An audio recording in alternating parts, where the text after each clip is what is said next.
this, or, well, it just needs a battery, or it just needs a light bulb, or it just needs this, or it just needs that.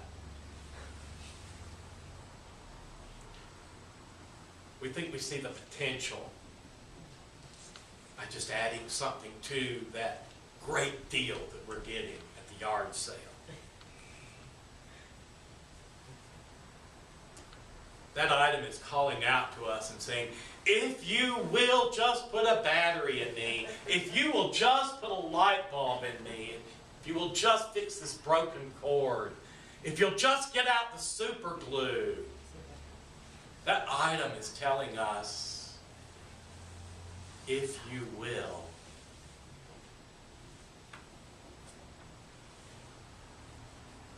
Trust is learning to keep our eyes on Jesus and having the faith that His grace will prevail in our lives. If you will, when we say them to Jesus, are words of faith and trust. If you will do your will upon me, Jesus, I trust that your will is in my best interest. I trust that it's in my best interest, even if I don't understand it, even if I can't reason it out, even if I can't see it. I trust that what your will for me is, Jesus, is what's best for me and what's best for your glory.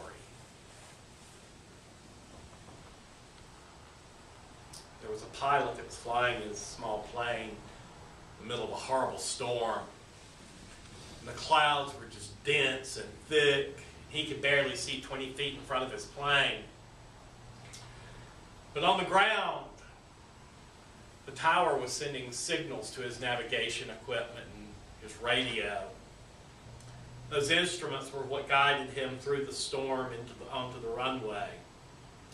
But there were moments when he was flying through that cloud and he couldn't see anything around him. He didn't know if the runway was down there or up there or over there or over there. But the pilot had been trained to trust the instruments, and he did. As he broke out of those clouds 100 feet off the runway at the perfect altitude for landing, all he had to do was ease back on the stick and bring that plane in on the runway for an easy landing. As he came through those clouds, he saw all the emergency vehicles with their sirens and their lights going, rushing out on the runway, but he knew they really weren't necessary. He had trusted the instruments because he was an experienced pilot, and he had learned to trust the instruments. That's the way it is with God sometimes. He has given us spiritual instruments of faith and trust to get us through the storms of the human condition. Sometimes we cannot trust our eyes and our hearts. We have to trust the instruments of faith that we've been given. God has revealed to us in our faith and our trust in Him. Are we willing to humble ourselves and submit to His will? If not, we may find ourselves continuously searching for that revelation. You know, it's so easy to talk about our faith and our trust when we're on that mountaintop, isn't it? When things are going great, when the ocean of our life is smooth and calm and there's a gentle breeze, it's so easy to talk about how much faith and trust we have.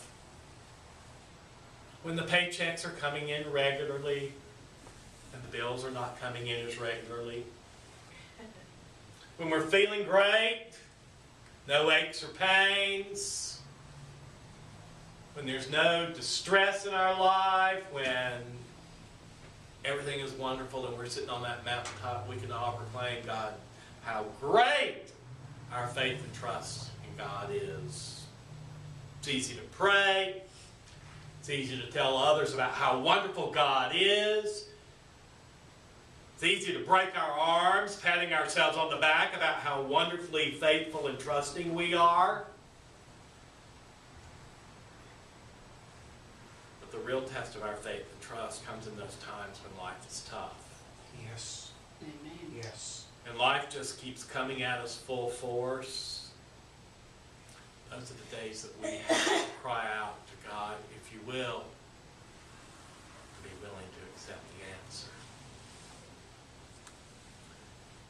I read recently about a man in Alabama who lived in a mobile home last year when the horrible tornadoes came through there in the spring. And the flash of a moment, he lost his house, all of his belongings, his wife and his 2 children, not to mention several very close neighbors that he was dear friends with. As the full effect of the storm settled in on him, he was like Job. He just could not be comforted. And eventually the shock wore off, and anger and resentment filled every waking thought of his days and his nights. God had not been fair to him. God had not protected his family. This was a good, church-going man.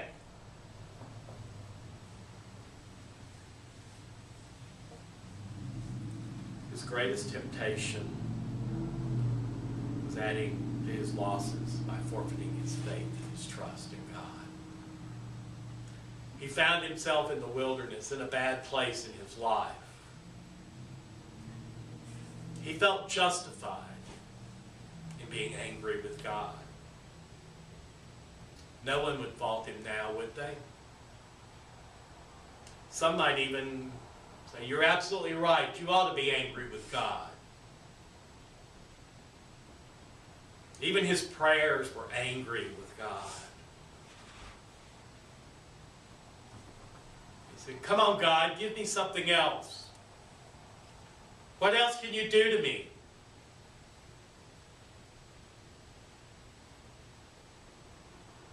He prayed angrily, but he prayed. And you know, our God's big enough to handle angry prayers. The anguish in his life continued to build and build and build until one afternoon he cried out, not with words, but the only thing you can call it would be a scream. It wasn't a word that he spoke, just a loud, angry scream at all the forces of heaven and hell, as if to say, I've heard all that I can, I've paid my dues, I've done everything that I can. Help me, if you will.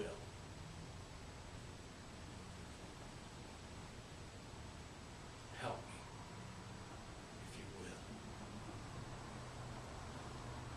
And the silence that followed that cry to God was followed by even more silence. But a peace was evident in him for the first time in months. If we'd read that story in the Bible, Scripture might have said angels came and ministered unto him. If you will, can be our words of faith and trust. If you will. If you will allows us to share with Jesus the most hurtful pains, the most awful things of our lives, because we know that somehow, sometime, He will answer our prayer. By uttering those simple words, if you will, we allow ourselves